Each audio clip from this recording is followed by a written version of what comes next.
On April 3rd, 2020, we saw the release of Resident Evil 3's remake. This came a year after its sibling remake, Resident Evil 2, which released in 2019.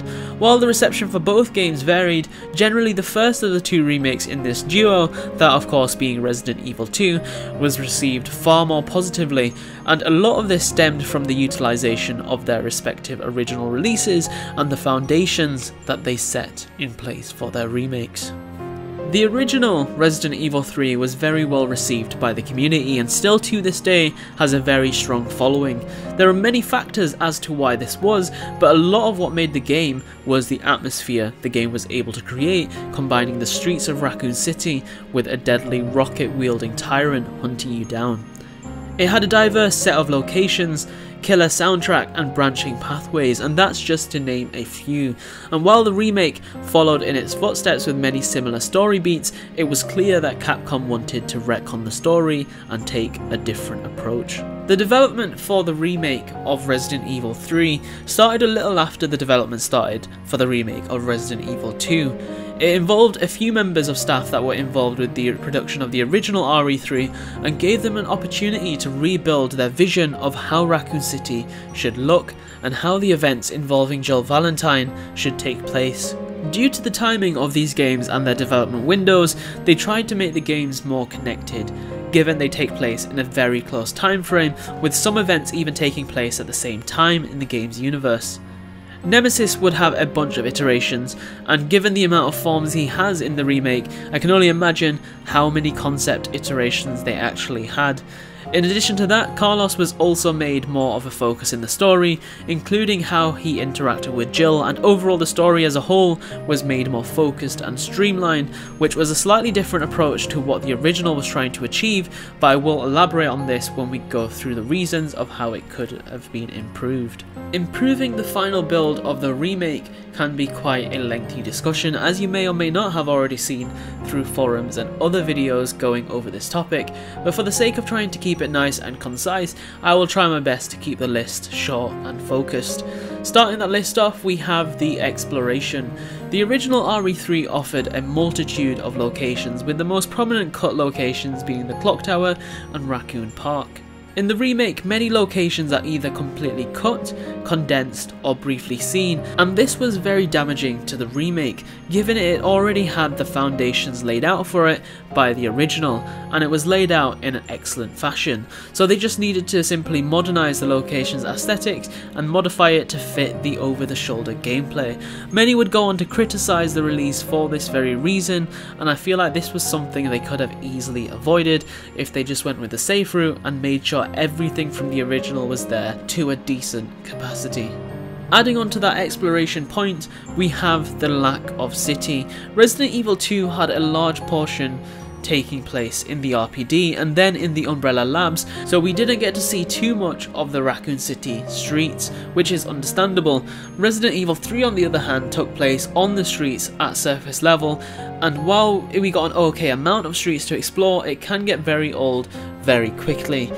There are only a handful of small street set pieces, and even then you feel like you're condensed to a city block opposed to a massive city full of the undead.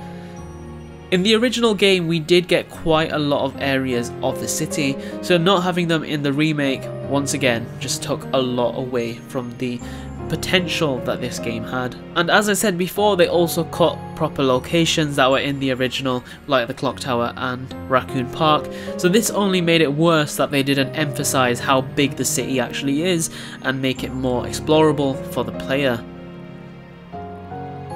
The main antagonist of Resident Evil 3 is Nemesis, hence why the original is called Resident Evil 3 Nemesis. In both the original and the remake, Nemesis shows up consistently throughout the story, slowly becoming stronger and stronger until you finally fight the fully mutated version at the end. The remake left many fans feeling the Tyrant was underutilised, and of course a lot of the criticism comes from how it was utilised in the original RE3 compared to the remakes. One of the main annoyances came from how scripted Nemesis felt throughout. If it wasn't a set boss battle, many of the segments were chase sequences that were very linear and not something that would diversify as the game progressed. The AI definitely could have been made more adaptive and responsive to the player's actions, making playthroughs more diverse in how events played out for city segments of the game at the very least. The player was never really forced to think on their feet quickly to get away from the monster, and this was something they could have easily changed if they approached it differently. They could have easily have adapted how Mr. X was appearing in the RPD to fit the streets of Raccoon City, and this once again reinforces the point I made before of how they should have opened up the city even more to allow for this type of scenario to take place. So due to the brief and condensed street locations, it also limits what can be done with the Nemesis encounters. A wider and more expansive open city would have allowed for more situations and possibilities with how Nemesis targets the player, but once again the release harboured the simplified streets of Raccoon City, and therefore the public release version of the remake had this unfortunate drawback. One of the biggest complaints for this remake was the cut content from the original game, and of course I have mentioned this briefly earlier in the video, but those being the Clock Tower and Raccoon Park locations. These were two of the most prominent and memorable missing locations that were in the original game but not in the remake. The visit in the remake is extremely brief for the Clock Tower and is non-existent for Raccoon Park, and it pretty much bears no value to most players in the remake, as you literally just fight Nemesis near the Clock Tower and then it completely skips over all of what the original game covers in that location. And I feel like there's many opportunities throughout the game where they could have implemented the location in a substantial gameplay way, but the direction was clearly heading elsewhere in this case, which was extremely unfortunate. Another missing feature from the original is branching story elements. The original RE3 had various points in the story where the player is able to make a choice, and this would affect how the story was told, and while the effect it had on the story was quite minuscule and not too impactful to the overarching story, it added an additional level of replayability and enhanced the overall immersion. As to why this feature was cut, I think this simply falls back on the development idea of having the story in the remakes more focused and consistent, opposed to having multiple timelines with only one actually being canon, like in the original RE1, 2 and 3. There are some additional features that I think also would have been very beneficial to the game, especially in the way it actually released, as this would have acted as additional content or even replacement content and added additional playtime without changing their intent for the remake's narrative. And the main one that I can think of, and it is quite an obvious one, and that is the Mercenaries mode. This would have been a great chance to create a roster of characters based on their RE2 and 3 designs, and possibly even characters from RE1 like Chris and Wesker, and make it a Mercenaries mode where the locations are taken from various areas of Raccoon City. I don't think I need to explain this point too much, as we've had multiple iterations of the Mercenaries mode so far, and in general it's a mode that always tends to hit the mark, even in games such as RE6, where in general it's not got the best reception, but if there is one positive across the board that generally comes up, that is the Mercenaries mode. Back in 2020, following the game's release, we did get an idea floating around of having a director's cut of the Resident Evil 3 remake, as of course many were not satisfied with the content we were given in the base public release.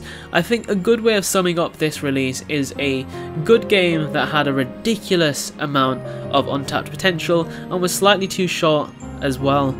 And given how long it's been since its release, and with the release of Resident Evil Village and 4's remake since then, it seems like this is something that Capcom doesn't have on their radar at all for the time being. But it isn't all dark skies. Many are looking ahead to a potential remake of RE5, or even one of the older entries like RE1 or Code Veronica as the next Resident Evil release, not to mention the potential for them to finally move on to the final game of the latest trilogy, Resident Evil 9. Regardless, it's not clear as to what Capcom is going to do next, but it's safe to assume a DLC for 2023's RE4 is on the way, and 2020's RE3 has been left behind. Hopefully all those years didn't confuse you. But whether that's a good thing or bad thing that they left RE3 behind, let me know down below in the comments if you would like to see a director's cut of Resident Evil 3's remake, or if you think it's been long enough and it's better off just leaving it in the dust. And I look forward to reading all of your comments and seeing how the discussion continues. As always, a like would be extremely appreciated if you did enjoy. It does help out the channel a ton, and subscribe for a lot more Resident Evil content. Don't forget to join our Discord, links at the top of the description. Thank you all so much for watching, and I will see you all in the next one. Bye.